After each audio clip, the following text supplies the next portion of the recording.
అతడు ఇలాగ నాతో చెప్పెను, వీరు మహాశ్రమల నుండి వచ్చిన వారు. గొర్రెపిల్ల రక్తంలో తమ వస్త్రములను ఉతుక్కొని వాటిని తెలుపు చేసుకోలేదు. అందువలన వారు దేవుని సింహాసనం ఎదుట ఉండి రాత్రి పగలు ఆయన ఆలయంలో ఆయనను సేవించుచున్నారు. సింహాసనాసీనుడైన వాడు కానీ తన గుడాలను వారి మీద కప్పును. ఈ రెండు వచనాలు నాకు ఎక్కువగా చాలా ఇష్టం. ఇందులో ఉన్నటువంటి భావం మీరు కూడా ఇది చాలాసార్లు ధ్యానం చేస్తుంటారు. ఇక్కడ వ్యవహారం ప్రవర్తితో దేవుని దూత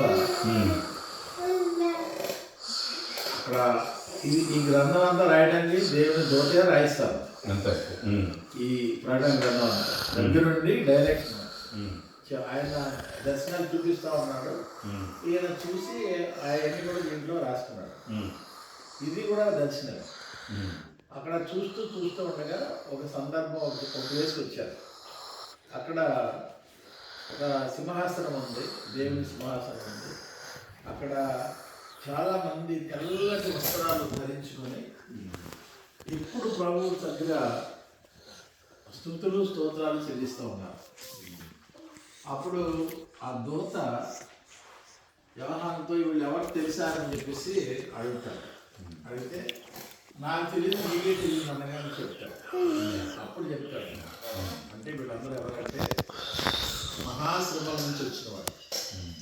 మహాశ్రమలు అంటే సువార్తలో విశ్వాసంలో మనకు ఎదురయ్యేటువంటి అనేకమైనటువంటి శ్రమలు, నిందలు, అవమానాలు, బాధలు, భయంకరమైన పరిస్థితులు మనము ఈ సేవలో ఎదుర్కొనే అన్ని రకాలైనటువంటి పరిస్థితులు ఎదుర్కొని హతసాక్షులుగా కూడా అయిపోయి వారు దేవుని కొరకు వారి ప్రాణాలను త్యాగం చేసి వారు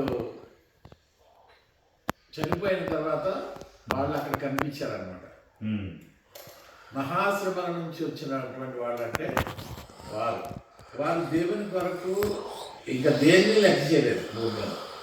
అది శ్రమల, నిందల, అవమానాల, భయంకరమైన కష్టాల, చివరికి ప్రాణత్యాగం చేసి హతసాక్షులు అయిపోయి ప్రభు సన్నిధిలో ఉన్నారు. వారు ఇప్పుడు ఎక్కడ ఉన్నారంటే దేవుని సముఖంలో సింహాసనం మీద నుండి నిత్యము గాన ప్రతిగానాలు చేస్తూ ఉన్నారు. అక్కడ ఏడుపు, దుఃఖము, కన్నీరు, బాధ ఏమీ లేదు. అక్కడ అందరూ మనం 16 వారికి ఇక మీదట ఆకలి, దాహం ఉండదు, సూర్యుని ఎండ వడగాలి వారికి తగలదు. ఏలయంగా సింహాసనం మధ్యాహ్నం గొర్రె పిల్ల వారికి కాపరి అయి జీవజలముల బుగ్గల యొద్ద వారిని నడిపించాడు. దేవుడే వారి ప్రజల నుండి ప్రతి మార్పును అంటే ఒక అటువంటి భయంకర పరిస్థితులు మనకు ఎదురవుతాయి సేవలో మనకి అటువంటి పరిస్థితులన్నీ ఇప్పుడు అటువంటి పరిస్థితులు లేకపోవచ్చు, ముందు రావచ్చు.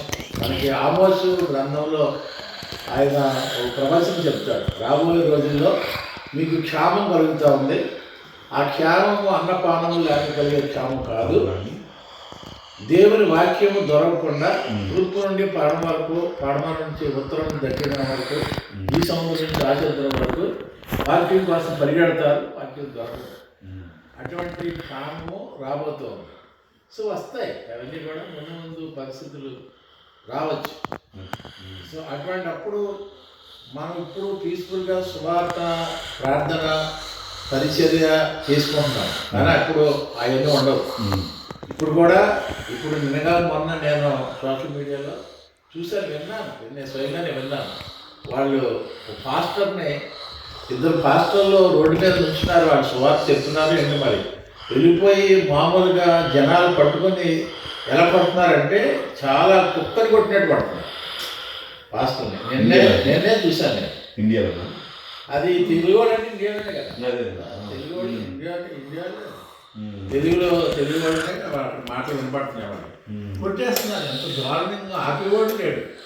సో ఇప్పుడు మనం పీస్ఫుల్గా ఉందనడానికి లేదు.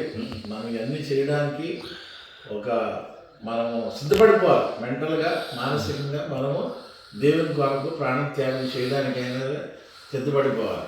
అప్పుడే మనం ఆ సింహాసనం దగ్గరికి ఉండి దేవుని యొక్క సముఖంలో నిత్యము గాన ప్రతిగానాలతో ప్రభు సందులో ఉంటాము. దేవుడు మనకి ఆయనే తన బాధ్యతను వచ్చేవాడని చెప్పేసి ఆ సందర్భం అది నాకు ఇష్టమైనటువంటి సందర్భాలు ఎక్కువ చదువుతాను, చెప్తా ఉంటాను.